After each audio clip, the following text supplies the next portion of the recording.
L'existence de l'âme est écrite et contemplée depuis le commencement des temps. L'idée qu'il y a de multiples composantes qui constituent un être humain non physique dans la nature n'est pas nouvelle. Pouvons-nous prouver l'existence de l'âme?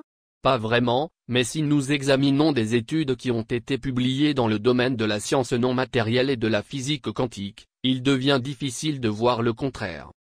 Si l'on met cela en relation avec toute la littérature écrite sur l'âme, et son voyage supposé après notre mort, alors il y a une sérieuse place pour la discussion. Grâce à la physique quantique, aux neurosciences et à la parapsychologie, nous savons que la conscience, ou du moins les facteurs associés à la conscience, peuvent avoir et ont effectivement un effet direct sur notre monde matériel physique. En plus de cela, il semble que la conscience elle-même ne soit peut-être pas un produit de notre biologie, mais quelque chose d'indestructible et d'éternel.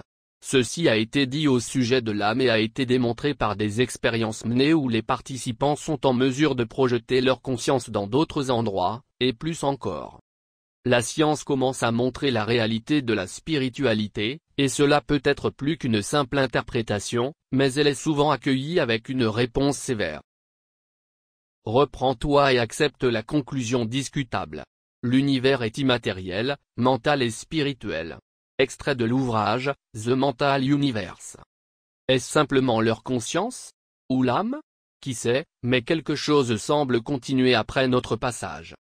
Selon plusieurs philosophes grecs anciens, comme Platon, quand l'âme entre dans le corps, elle oublie ce qu'elle est et d'où elle vient.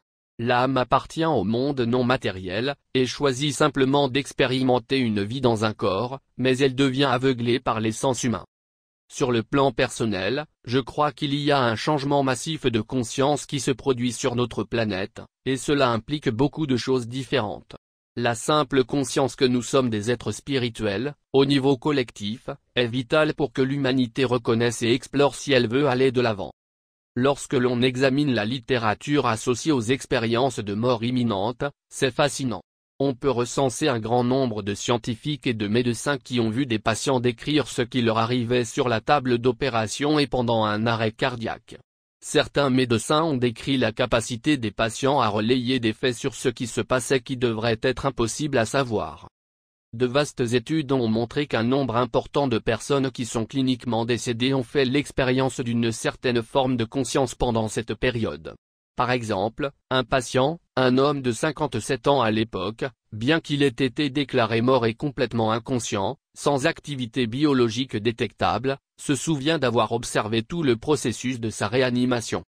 Ce type de recherche suggère que la biologie, ou une entité vivante, est nécessaire à l'existence de la conscience. Par conséquent, il peut être possible pour ce qu'il est, d'exister dans un robot. Nous en reparlerons un peu plus loin, ainsi que des raisons pour lesquelles il n'est peut-être pas possible pour un robot d'avoir ce que nous avons.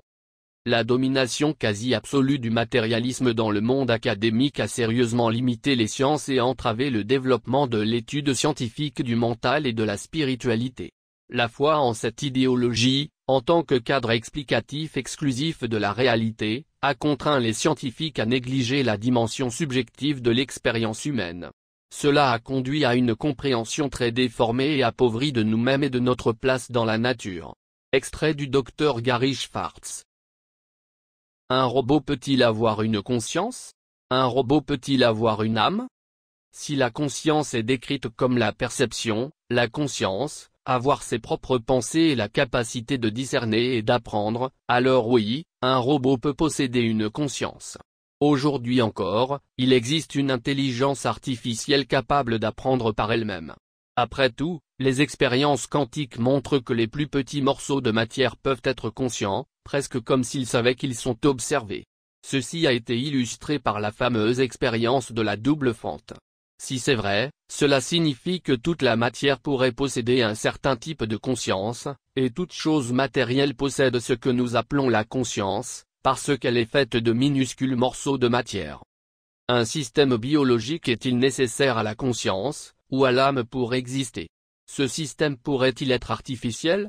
Si notre conscience n'est pas un produit de notre biologie, est quelque chose de complètement séparé de celle-ci, ce qui est ce que la parapsychologie nous montre, qui doit dire que l'âme ou la conscience ne pourrait pas exister dans une forme de vie non organique. Dans ce sens, alors oui, peut-être qu'un robot pourrait avoir une âme.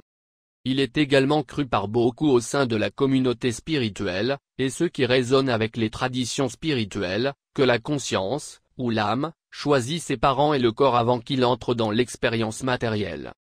Faire la différence entre l'âme et la conscience est une longue discussion philosophique, et je vais peut-être garder cela pour un autre article. Je les utilise de façon interchangeable ici, mais ce n'est pas toujours correct de le faire. Dans le bouddhisme, par exemple, il y a 10 royaumes, et ce n'est pas une expérience de mort, mais simplement une expérience transformatrice. Selon les systèmes de croyance bouddhistes, la séparation de la conscience et du corps peut se produire à tout moment, et l'on peut être formé à le faire. Ils croient aussi que la conscience d'un corps peut être transférée dans un autre. C'est intéressant et je me demande si un jour, notre conscience pourra prendre une autre forme. Pourrions-nous transférer notre conscience dans un robot? Qui sait? Dans certaines traditions bouddhistes, l'âme ne peut pas être considérée séparément du corps et de l'esprit, mais on ne peut pas non plus dire qu'elle a un commencement ou une fin. C'est assez déroutant une fois qu'on y est. Il existe plusieurs sectes du bouddhisme, de l'hindouisme, du christianisme, de l'islam et plus encore. La plupart des enseignements s'entremêlent à bien des égards, et ils diffèrent aussi à bien des égards. Selon un article du Los Angeles Times, le bouddhisme tibétain enseigne qu'après la mort, nous sommes presque tous renvoyés dans le monde des vivants sous l'influence d'impulsions et de désirs néfastes. Mais par la compassion et la prière, quelques-uns peuvent choisir le moment, le lieu et les parents auxquels ils reviennent. Ceci affirme les enseignements bouddhistes selon lesquels l'esprit peut revenir au bénéfice de l'humanité. Il sert aussi à maintenir une structure théologique et politique forte basée sur le monachisme et le célibat. Je reviens à mon point principal. Quoi que soit l'âme ou la conscience, cela ne fait pas partie de ce que nous percevons comme le monde physique matériel et cela ne semble pas être un produit de notre biologie, et il est donc possible que, quelle que soit la forme physique, qu'elle soit organique ou non, quelque chose ait le potentiel de constituer une âme ou une conscience et d'avoir une expérience physique matérielle. En même temps, ce que nous n'avons pas encore reconnu en tant qu'humains, c'est que nous avons des aspects immatériels qui dorment en nous. Si nous regardons la biologie quantique, par exemple, ces aspects spirituels de nous-mêmes sont directement liés à notre biologie de bien des façons. Nous voyons cela lorsque nous examinons le concept des chakras, et les points méridiens, les flux d'énergie, non matériels, dans le corps et plus encore. De ce point de vue, un robot ne peut pas engendrer une âme, ou une partie spirituelle à l'intérieur parce qu'il n'aurait pas de méridiens, ou des chakras, ou d'autres facteurs qui relient leur corps physique et la biologie à ces méridiens, parce que vous devez avoir la biologie pour expérimenter les avantages de la connexion corps-esprit. Peut-être qu'un robot pourrait avoir des chakras? Je ne sais pas trop. Peut-on vraiment connaître la réponse? Probablement pas, du moins pas encore. Mais je crois, surtout après avoir fait des recherches sur la parapsychologie et la connexion corps-esprit pendant plus d'une décennie, que l'existence de quelque chose après notre passage est indéniable à ce stade.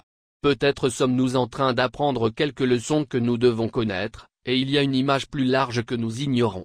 Je crois également que, étant donné que nous sommes des êtres spirituels et que les aspects spirituels de nous-mêmes semblent être liés à notre biologie, mais qu'ils n'en dépendent pas, un système biologique organique, pas nécessairement humain, est nécessaire pour abriter ce que nous appelons la conscience, ou l'âme. Mais encore une fois, les arguments sont nombreux des deux côtés. D'un autre côté, comme je l'ai mentionné plus tôt, nous sommes tous constitués de minuscules morceaux de matière qui, bien qu'il n'ait pas de système biologique, pourraient, dans une certaine mesure, être conscients d'eux-mêmes. C'est pour le moins déroutant. Beaucoup de gens semblent le savoir, mais pouvons-nous vraiment en être sûrs?